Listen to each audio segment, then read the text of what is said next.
Hello guys, on today's video is going to be tips and tricks on how to go about playing AOW3 gameplay. So upon starting this game, you be told to select a profile, be it confederation profile or resistance profile, any which one which you start with. You can either switch later on in the game. You can see second profile, resistance, then current profile. So any which one that you feel like playing, you can switch it later in the game. So upon starting this game, you'll be given some quests to complete campaign chapter 1, level 1, level 2 as you progress. So you'll be given some quests right here. You can see make upgrade of my energy shield repair system, make upgrade of Poseidon naval repair system. For some that know what they are after or what they really need to do, you can ignore and proceed to upgrade on your own. But you are still a novice, you are still new to the game, I will advise you follow the quest. So you can see upon clicking it, it will take you to the upgrade or whatever quest you have to complete. And even completing the quest will earn you some cash. You can see reward 3,385 and earn you some war point as well. If you are in a clan, that will help you guys to open more crates and container, as you can see right here. So you can see the container. Upon completing the quest, it adds to your war point and also cumulative to the clan war point. So let's go. Now I'm going to start with HQ upgrades. So you can see the parameters that we have needed to be upgraded on our HQ. But our advice is start with your perimeter control system, which is this. Sometimes the HP will require you mandatorily to upgrade your HQ to level 3 before you proceed to any upgrade. So you complete that first. Then sometimes HQ level 6 for your HP, depends. So some parameters might require you ranking up or climbing the rank up ladder. As you rank up, some parameter will become available, while some won't be. You can see this command and control system. I have to get to the rank of 25 colonel general before I'll be able to do this. Same is applicable to low rank. You have to get to some certain rank before some parameters become unlocked for you to upgrade. So you can see you don't want to start doing deployment time. The only thing you can see is the first cell around your HQ. That's the only thing you can see. You to drop your construction yard sometimes become a challenge, which you won't be, because at least the visual is good enough for you to drop your construction yard. But you once you mark this out, you can see even the closest supply resource container at deployment time to your base, you can see and drop your barrel close to it, so you can pick it as early as possible in the gameplay. So I would advise you focus on your perimeter control system. At least will give you a very reasonable amount of range, for visual range for your headquarters, so you can draw construction yard, barrack, vehicle, factory and hall. So you can see the initial resources stock. For low rank, I will advise you upgrade this as well. This will enable you stand a greater chance against your opponents in deployment, as you'll be able to drop more buildings than your opponent. So reserve resource system, you can see here in HQ by default has some resources income that is generated for you. Upgrading this will increase the resources that you earn with your HQ. So also by default you have some power plants, your power rather that I mean with your HQ you have some default resource income with your HQ. So upgrading this will enable you to stand a greater chance. You can even drop 2 to 3 barrels without you having power plants. That is if your initial power system is well upgraded. So you can see here as well your base CP at level 1 plus 3 CP, it depends on your rank. So command and control system. So even at HQ level 1 you might have a reasonable amount of CP for you to train your unit, probably to carry out a rush attack or thereabouts. You can see I have a weak HP at armor here on my hand. That's because I focus on the necessary upgrade that I can manage this my weakness. Having a very good and max account is very sweet and interesting, but having a weak account and knowing how to go about it is even more interesting. So as you can see, let's move on to construction yard. Yeah, you don't want to drop your construction yard and you end up dropping 1 power plant, 2 barrack, 2 supply center or 2 power plant, then 1 vehicle factory, and you are out of construction space. You need to drop another construction yard. No, you don't want that to happen, right? I believe. So you have to upgrade your construction management system. This will enable you to have a very wide range, so you can drop buildings even during a base trade. Once you drop a construction yard very close to the sea at a rank 18, 16, 17, and you drop a torpedo platform at the very extreme end, even a max armadillo, a max grenadier, a max armor fire range can't, even on vehicle attack boost, can't get to the range of that your naval platform at the edge of your construction space on the sea. So this will save you time and even buy you more time during a base trade, so you can end up winning. So this is very important. Then you don't want to drop construction yard. Probably you saw your opponent coming to your base with a rush attack, and you drop a bunker or rocket tower to defend, and you are seeing about 1 minute 30 seconds thereabout. So you don't want that to happen, right? So I'll advise you upgrade on your mechanical survival crane. So this will enable you will be faster, in your gameplay will be very fast, and will enable you to move very fast in the game as well. So you can see my HP is on 11, my armor is on 7. There are ways by which you can manage this upgrade. You see some parameter require you to upgrade your HP to some certain point or level. You follow it and you comply, because without them you can't upgrade. You can, but you see these, I had to get to the rank of 26 as said earlier. So these are required for you to carry out your upgrade. Power plant, these are very essential. You don't want to drop a power plant upon dropping 2 supply center, 1 vehicle factory, 1 special vehicle factory, and you're out of energy, insufficient energy. You don't want that to happen. So in that case, you have to max out your wind power generator and your solar battery. This will enable you drop more things during the once you have a power plant up. For a fully maxed out power plant, you have energy of 150. With your HQ, as you can see, has some initial power with them as well. So for HQ level 5, I have 240 energy. As you can see, for HQ level 1 without power plant, I will be having a energy of 80. So you can see that means I can drop, you can see my barrack take 20 energy. That means I can drop up to 3 barrack, and my construction yard has another energy of 40. So during deployment time, if I should drop 40, that means I can only drop 2 barrack. 40 energy with 2 barrack will make it, no, sorry, with 2 barrack level 1,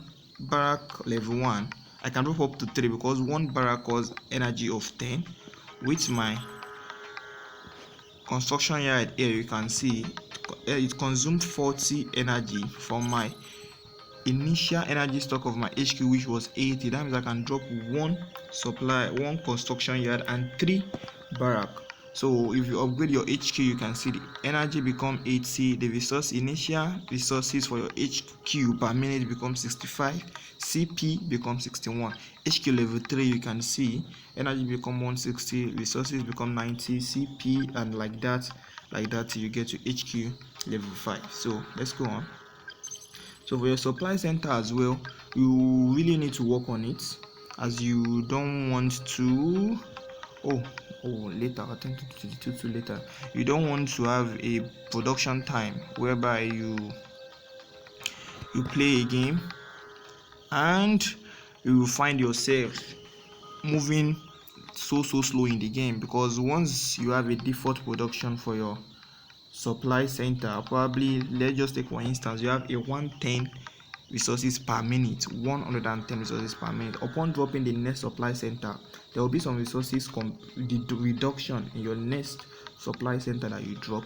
So without wasting much of our time, upgrading your resources planning system is to compensate for the reduction in your supply center. So if you have it well upgraded, then you will see once you want to drop your supply center, at the bottom you will see the resources that will be generated if you drop that supply center. So with a rank level 16, rank level 12, 13, there about 5 supply center, 6 to 7 supply center, you should be fine if your automated storage and your resources planning system is well upgraded. For your barrack, you don't want to play a game whereby you spend time training your infantry while by your enemy rifleman or assault is already in your base. So you need to work very more on your intensive core, which is your training time. Each P is very important. Same with your hammer. Same things go with your vehicle factory. You won't want to spend much time training your unit. Same thing goes for your special vehicle factory, aviation factory, shipyard. So I think the tutorial majorly is for low rank, since the rank 20, 21, 22, higher rank, diamond league and standard player are mostly conversant with the game already. So I believe they won't be having any issue with it. The wall is more important, bunker very important. For low rank, the best defensive building you can have is your bunker. So I advise you do well to upgrade your bunker. So your rocket tower, as you can see, for any unclear parameter, you can just click on it to see, for you to know what they do. Air defense system, torpedo platform. So there goes. Now let's go to the unit section. You can see for the Confederation players, maxing your rifleman is good as much as having a very max account, as you can carry out assault rush. Heavy assault is very important as well. Now for a very low rank, some might have challenges of what kind of combination can they use. They've been facing infantry rush, rifleman rush, or rifleman abuse from their opponent. I will advise you max your assault and your fortress. So the fortress stand a great armament against rifleman, so they can take them out with the help of their napalm thrower. So napalm mixture, you can see right there. So having your heavy assault fully maxed out and your fortress not maxed out is like carrying a bazooka to a battlefield with no armor in it. So it's that helpless. So maxing out your fortress is so important. It's very important. So you can see this is going to tank the damage from your infantry, even armadillos, whereby buying your heavy assault time to launch a counter attack. If you are thinking of a unit or a combo to use in a low rank, I will advise you use your fortress and heavy assault combo, or you move with fire assaults and armor combination. You can see armor is very strong and good against unit, vehicle and armored building. You can see if you have any issue, just come right here. You can see available in PvP from rank 2. You can see you check parameters. For any unclear, you click on them. Any unclear parameters, you click on them, so you can see. All right, so for armor are very helpless against air units. So you can see, so I would advise you go with heavy assault if your opponent should spam dragonfly.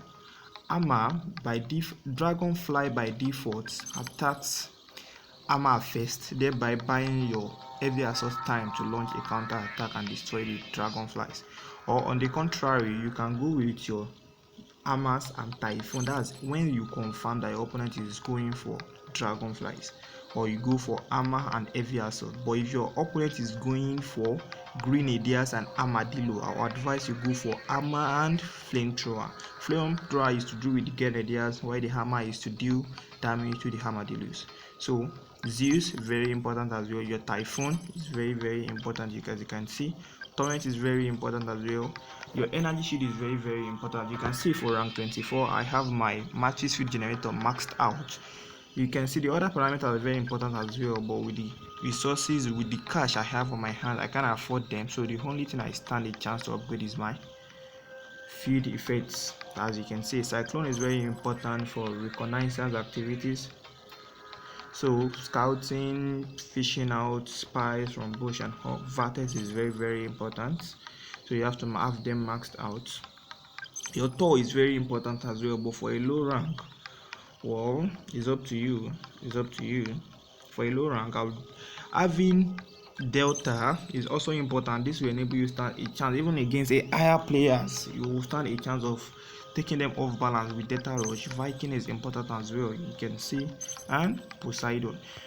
Now you can see here, for you to earn more cash, you either come to your quest to complete the quest, you come to contract to complete as much as possible contracts as you can, and you come to achievements, you play campaign mission to earn cash. You can see annihilate 2,500 infantry units in campaign mission, and you get 10 gold. 10 gold will give you a conversion rate of 1,000 green cash. As you can see right here, you can convert your gold. You can see I had 129 here on my hand and I have 11,671 green cash. Click on it, it subtracts your 10 gold from 129, and you can see your credit purchase of 1,000 green cash is successful. So that goes.